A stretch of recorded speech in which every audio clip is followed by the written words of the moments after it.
Good morning and welcome to Arsenal Domination, where it is, of course, match day ahead of what is Arsenal's biggest game of the season so far.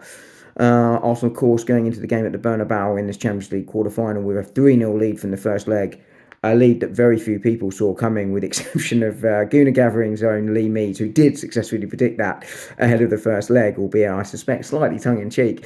But well done to him for the successful prediction. All the pressure, of course, will be on Real Madrid, given the stature of the club, the demands of the fans, and the fact they are home. But Arsenal themselves will have some pressure as well. The season hasn't gone as it would anyone would have liked, and they are going into the tie with such a big lead.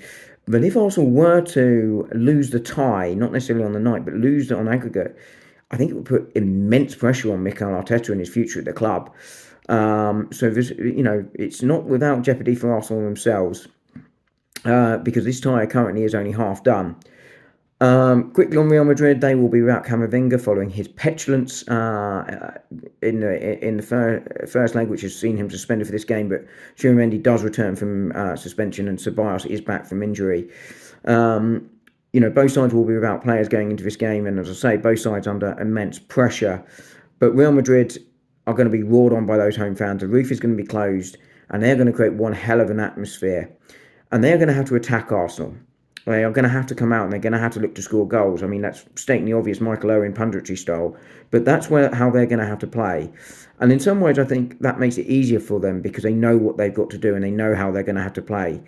For Arsenal, they're going to have to decide how they're going to combat that and overcome that atmosphere. But this is a side that is mentally, I think, quite strong, and Mikel Arteta will certainly have them prepared for it. Before I sort of talk about how we approach the game, Arsenal injury news, White and Partey have travelled and expected to be part of the squad. I would expect Partey to start if he's fit, Ben White to be on the bench if he's fit, but Jorginho is out of the game. And I actually think Jorginho is going to be a big loss.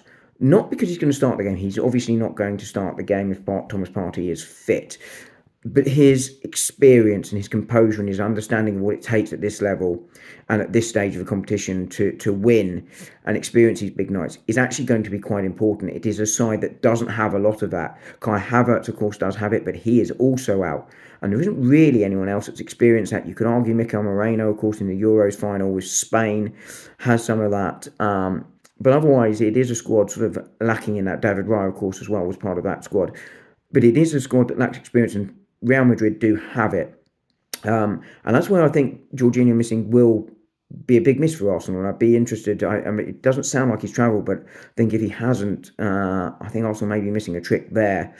In terms of the game itself, as I was saying, Real Madrid going to come out early and they're going to attack. And as I say, the danger there is if they don't score early, the fans may well start to turn. But if they do, that could be massive for them, and they will be roaring on. And I think that's where it becomes squeaky bum time for Arsenal. And I think it's absolutely crucial that Arsenal don't concede early.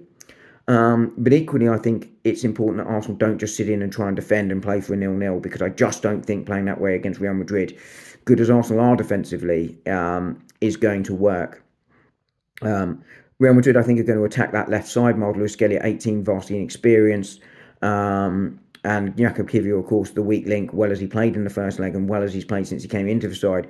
That's the weak area. That's where I expect Arsenal to be attacked. And I wonder if that might mean that Declan Rice almost becomes a second six with a sort of 8 on the break rather than sort of a more natural number 8 to sort of, try and combat that and protect that side slightly more. And Martinelli's defensive now, so I think, going to be very, very important there. So Arsenal's approach, I think, for me, is not a low block. I think it might be dropping into a low block out of possession, but Arsenal in possession need to either do one or two things. If the early counter is on, I think they need to do that at pace, similar to how we scored the goal against Brentford. David Raya could be very important to that. But if that isn't on, and I suspect it will be because of the way Real Madrid defend, and they're not great defensively, I think that Arsenal will need to sort of try and play possession, keep the ball and get some sort of rest and knock some minutes off the clock. And again, Arsenal both capable of doing both. But I think Arsenal need to sort of make sure they're not totally reliant on their defence. They need to come through and create chances and sort of exploit Real Madrid's weaknesses. And if they were to score first, I think that could be, I think this tie over actually, but it will, as I say, that crowd will really, really turn.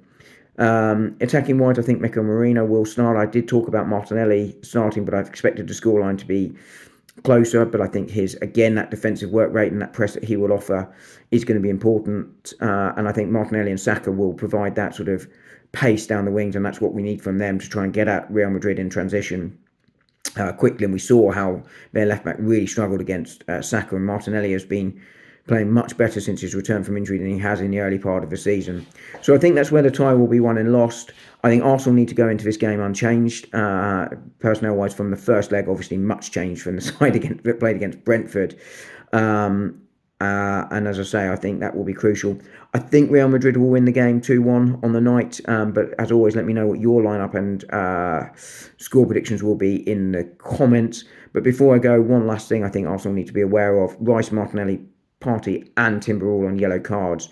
If any of them get a yellow card tomorrow, they will miss the semi-final first leg should Arsenal progress. So as I say in summary, I think huge game for both sides. Of course, it goes without saying, and I say Arsenal go out on aggregate here. Big pressure on Mikel Arteta and his future at the club. Absolutely mammoth. Crucial game for Arsenal. Really important. It's all we got left for the season. But I will back Arsenal to come through this tie on aggregate 4-2, despite a 2-1 loss on the night. I will speak to you all after the game. Have a great day and enjoy the game later. Thanks all for listening. Bye.